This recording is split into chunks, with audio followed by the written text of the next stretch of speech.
वो पल जिसका इंतजार पूरी दुनिया कर रही थी। एक तरफ मर्यादा पुरुषोत्तम राम, दूसरी तरफ दशानन रावण।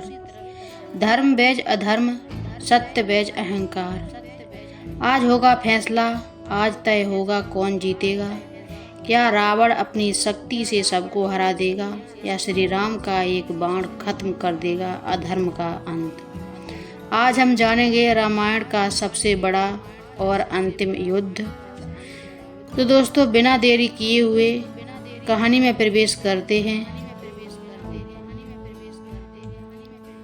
रामायण का वह क्षण जिसका इंतजार पूरे संसार को था, अंततः आ चुका था। यह केवल दो योद्धाओं का युद्ध नहीं था, बल्कि धर्म और अधर्म के बीच अंतिम टकराव था। एक ओर थे भगवान श्री राम, मर्यादा, सत्य और धर्म के प्रतीक। दूसरी ओर था लंका का राजा रावण, अत्यंत शक्तिशाली, विद्वान, लेकिन अहंकार और अधर्म में डूबा हुआ। लंका का युद्ध कई दिनों से चल रहा था। रावण की सेना धीरे धीरे कमजोर होती जा रही थी। उसके सबसे शक्तिशाली योद्धा कुंभकर्ण और मेघनाथ मारे जा चुके थे। अब रावण अकेला पड़ चुका था, लेकिन उसके अंदर अभी भी घमंड और क्रोध की ज्वाला जल रही थी। रावण ने यह तय कर लिया कि अब वह स्वयं युद्ध भूमि में उतरेगा और श्री राम का अंत करेगा। वह अपने विशाल रथ पर सवार होकर युद्ध भूमि में पहुंचा। उसके 10 सिर और 20 भुजाएं उसे और भी भयानक बना रही थीं। जब श्री राम ने रावण को देखा तो वे शांत और स्थिर रहे। उनके चेहरे पर कोई भय नहीं था, क्योंकि वे जानते थे कि यह युद्ध केवल शक्ति का नहीं, बल्कि धर्म का है। युद्ध शुरू हुआ। रावण ने अपने शक्तिशाली अस्त्रों का प्रयोग किया। आकाश में अग्नि, बिजली और तूफान जैसी शक्तियां प्रकट होने लगीं।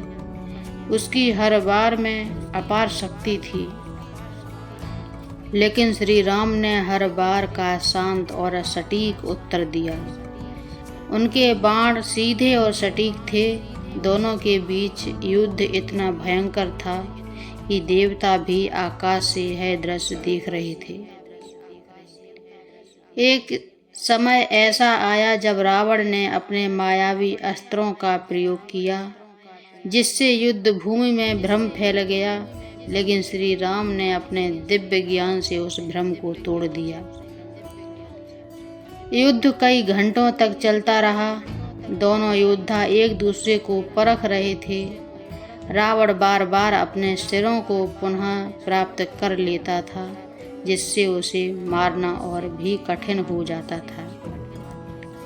तभी विभीषण ने श्री राम को एक महत्वपूर्ण रहस्य बताया।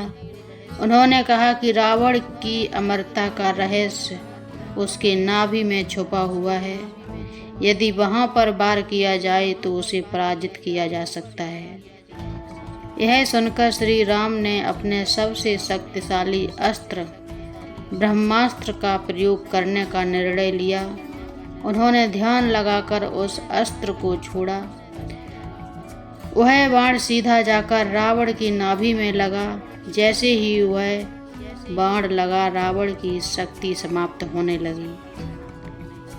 उसके 10 सिर धीरे धीरे शांत हो गए।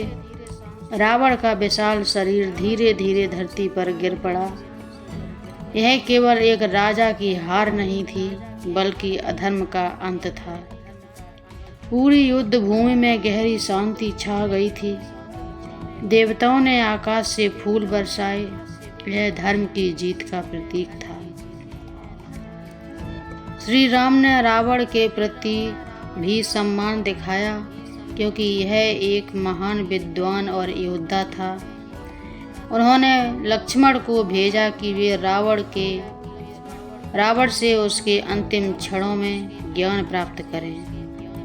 यह दृश्य हमें यह सिखाता है कि शत्रु में भी गुणों का सम्मान करना चाहिए। रावण की मृत्यु के साथ ही लंका का युद्ध समाप्त हो गया। सीता माता को मुक्त कराया गया, धर्म की विजय हुई और अधर्म का अंत।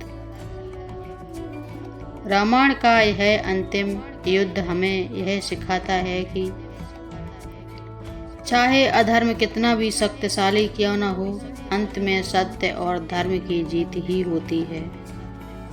यह केवल एक युद्ध की कहानी नहीं है, बल्कि जीवन का एक गहरा संदेश है कि हमें हमेशा सत्य और धर्म के मार्ग पर चलना चाहिए, चाहे परिस्थितियां कितनी भी कठिन क्यों न हों।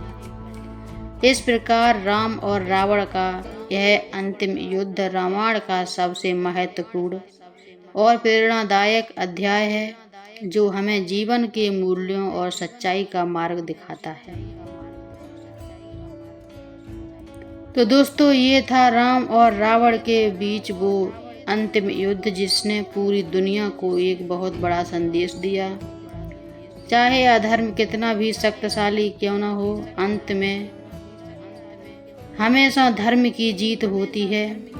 रावण के पास शक्ति थी, ज्ञान था, लेकिन अहंकार ने उसे हरा दिया और श्री राम ने दिखा दिया कि सच्चाई और धर्म ही सबसे बड़ी ताकत है।